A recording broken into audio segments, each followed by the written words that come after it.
Hello, my name is Julianne Newberger, and I'm going to be covering this biography, The Remarkable Rough Riding Life of Theodore Roosevelt.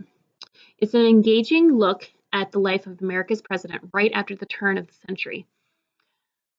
The book is written in a story-like approach in an easy-to-read manner. The book begins its historical account by looking at the setting in which Theodore Roosevelt was born in 1858, and the author, Cheryl, has beautifully illustrated scenes, maps, and sketches throughout the book. You can see her map of the world that shows how the world looked when young Theodore was born in 1858. The first chapter talks about the loving Roosevelt family and a hardworking and patriotic father. But the young Theodore, or Teddy, as his family called him, had severe asthma. It actually wasn't until later that Theodore Roosevelt was dubbed Teddy by the first love of his life, Alice. One of the author's sketches show the sick toddler and his parents trying to help him. But at that time, the medical field did not know much about the treatment of asthma. Another wonderful feature of this book is an event timeline that extends along the bottom border of each of the pages. Throughout the entire book, it details the current events of whichever year is being depicted. You can see this example of the timeline with the black and white sketches. On these pages, key events of 1861 and 1862 are summarized, including the First Battle of Bull Run, the first telegraph message sent, bringing the end of the days of the Pony Express, and the battles of the Apaches against the settlers of Arizona and New Mexico.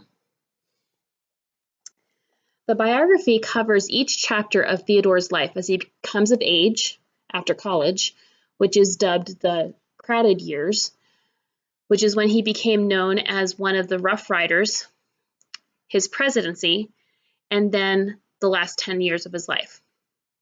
Theodore was a determined young man, and he resolved during his teen years, with the encouragement of his father, to build himself up and rise above his sickliness.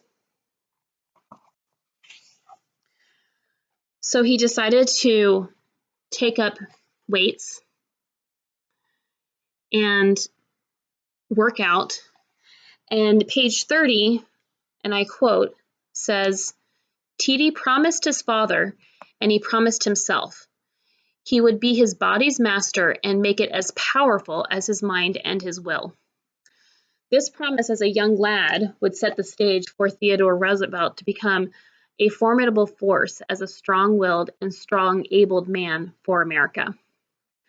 The coming-of-age chapter covers Theodore's trip with his family to Egypt,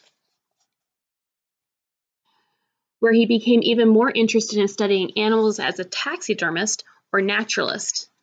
He was a passionate student at Harvard, where he met the love of his life, Alice Lee, whom he married right after graduation.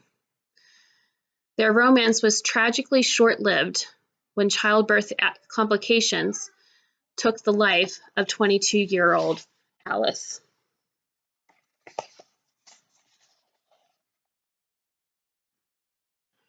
Teddy wrote in his journal that the light has gone out of my life. This tragic loss sent Theodore on his trip to the West, his time as a soldier, and his travels as a rough rider in the crowded years.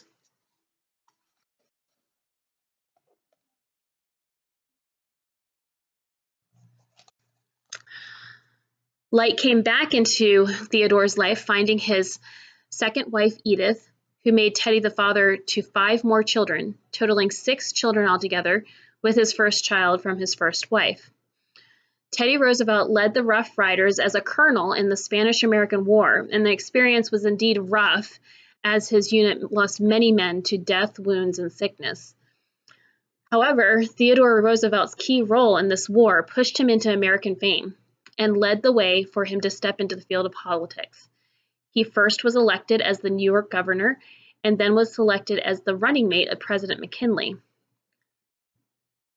Theodore Roosevelt was destined for the presidency, though, when McKinley was assassinated in 1901, and Theodore Roosevelt had to step up to his duty as the President of the United States, youngest at that time to ever have taken office.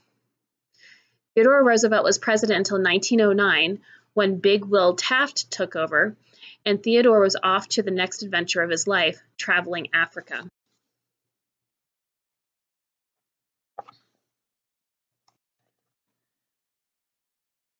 But then America spiraled into World War I, and Mr. Roosevelt spent the last couple years of his life sending his sons off to the war and battling sickness himself. But even in the midst of his hardship, the great Teddy Roosevelt kept busy, writing letters, newspaper columns, and magazine articles until his death in January of 1919. This biography brilliantly draws the reader into the colorful life of Theodore Roosevelt. Roosevelt himself summed up the human life, and I quote the author Cheryl Harness, who wrote on page 129 that no words could better describe the adventure of Theodore Roosevelt. He said, "Only those who are fit to live who do not fear to die, and none are fit to die who have shrunk from the joy of life and the duty of life." Both life and death are part of the same great adventure. This book would make an excellent historical supplement to the learning of American history at the turn of the century, the celebration of America's 100th anniversary, and the entrance of America into the First World War. Although Cheryl Harness has been the recipient of awards for her other historical books she has written, this particular biography has not won any awards, although it has earned many rave reviews by readers and critics alike.